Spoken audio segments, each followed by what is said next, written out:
Okay. Okay, இப்போ வந்து என்கிட்ட வந்து அந்த ஸ்பெஷலான ஒரு பாட் இருக்கும்.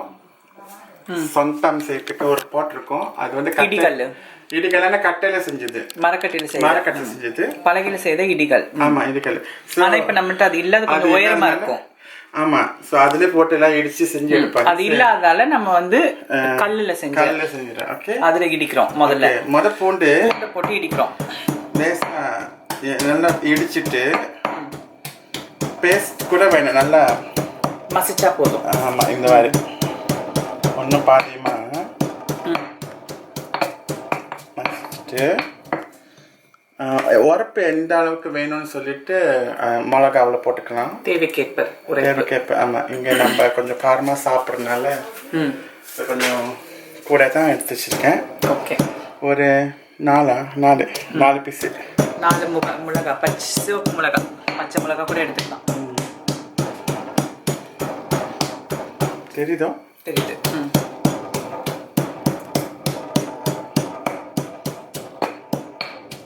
இது அடிச்சாச்சா.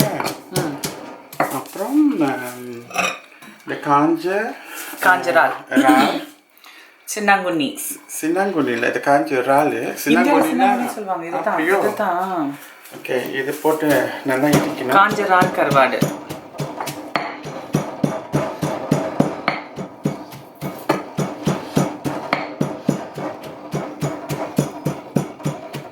ரொம்ப சத்தமாக இருக்கும் போல. பரவாயில்ல, அது பிரச்சனை இல்லை. இடிக்கும்போது சத்தம் வரதானே செய்யும். அது ஓகே, நோ ப்ராப்ளம். இடிக்கும் போது சத்தம் வரதானே இடிக்கும்போது சத்தம் வரத்தான் செய்யும். நம்ம ஒன்றும் பண்ண முடியாது.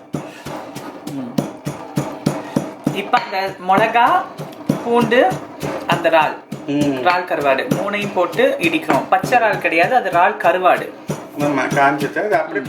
மல்லியில சொன்னா காஞ்ச ஊடாங்க, உடங்கரி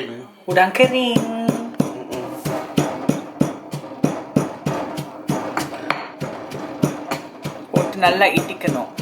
ஏன்னா அந்த ஊடன் கொஞ்சம் உடையிற மாதிரி இருந்தாலே போதும். ஏன்னா அதோட சாறு வெளியே அதுக்கு நசிச்சு விட்டா போதும். ரொம்பலாம் இடிச்சு பேஸ்ட் ஆக்க வேணாம்.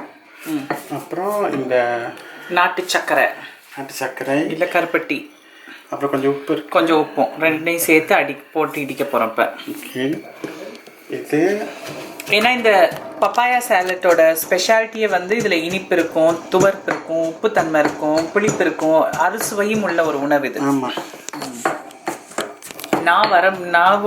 நாக்கு வந்து அப்படி இத்தனை சுவையால் அப்படி இதாயிரும்.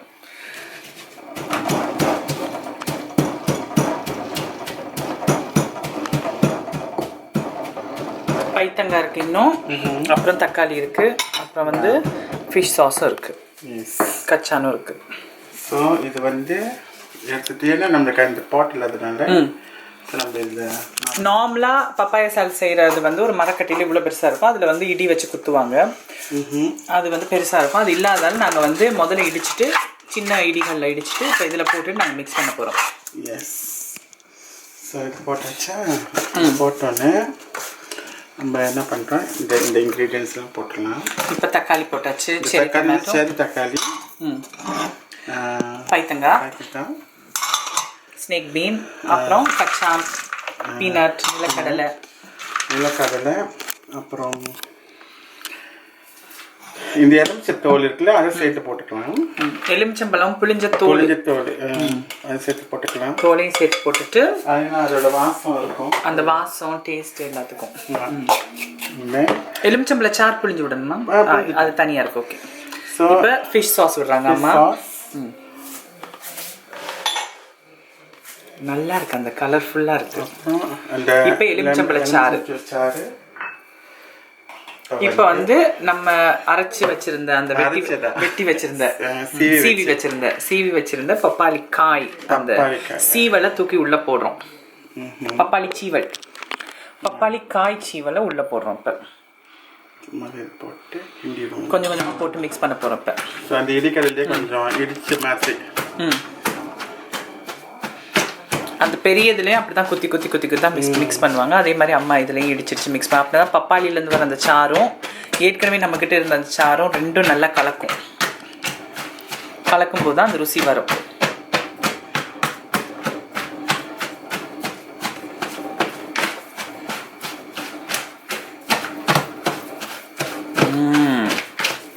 வாசம் நல்லா இருக்குது, அந்த மிளகா வாசம் எல்லாம் வருது. இப்போ தான் எலுமிச்சம்பழ வாசம் எல்லாம் இப்போ தான் வருது. இப்போ அந்த சாறு அம்மா கலந்து விட்றாங்க, அந்த தக்காளிலாம் இடித்து அந்த சாறு எல்லாமே கலக்குது இப்போ ஒன்றாக.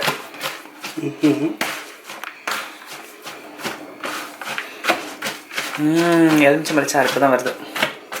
எலுமிச்சம்பழ சாறு வாசம் வருது. இன்னும் மேற்கொண்டு போட்டு இன்னும் இடிக்க வேண்டியதான். மொத்தமாக போட்டாச்சு. அப்புறம் அப்படி உப்பு பத்தலைன்னா உப்பு போட்டுக்கலாம். டேஸ்ட் பண்ணும்போது சீனி பத்தலைன்னா சீனி போட்டுக்கலாம். அது உங்களுக்கு தேவையான அளவு நீங்கள் பார்த்து போட்டுக்க வேண்டியதான். இனிப்பு புளிப்பு எல்லாமே பார்த்து போட்டு மிக்ஸ் பண்ணி இடிக்க வேண்டியதான். இது ஒரு கையில் பிரட்டிக்கிட்டே ஒரு கையில் இடிச்சிட்டு வந்தீங்கன்னா அப்படி நல்லா மிக்ஸ் ஆகும்.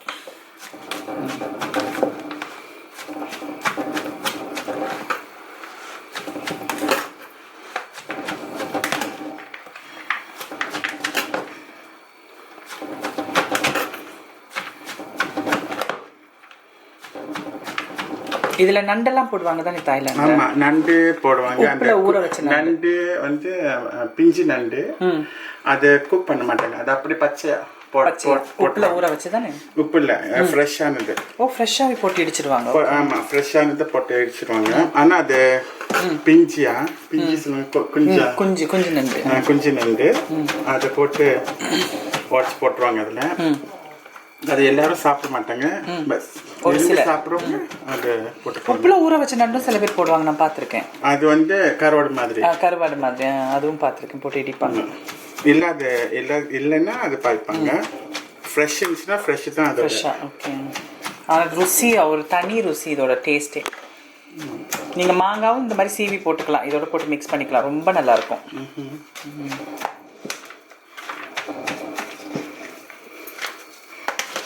பார்க்கும்போதே உங்களுக்குலாம் நான் ஊரும். வீட்டில் தயவு செய்து ட்ரை பண்ணி பாருங்கள்.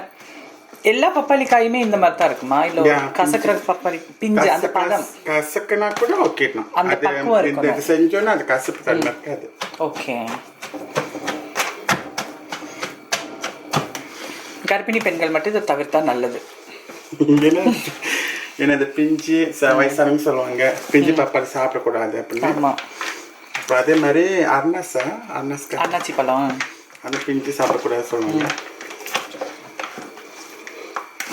ஸோ இது ஒன்றா சேர்ந்துச்சுன்னா அது ஒரு ஜூஸ் மாதிரி வந்துடும், தானாகவே வந்துடும், வெளியாகும் அந்த ஜூஸ். ஆமாம், அதோட ஜூஸ் தானாக நிறைய கூட வந்துடும்.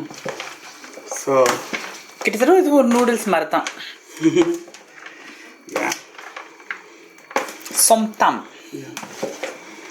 ஓகே, இது ரெடி ஆயிடுச்சு.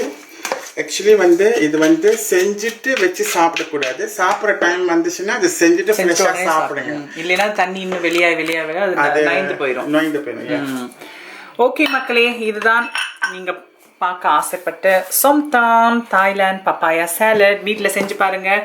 நாங்கள் சாப்பிட்டுட்டு என்ஜாய் பண்ண போகிறோம்.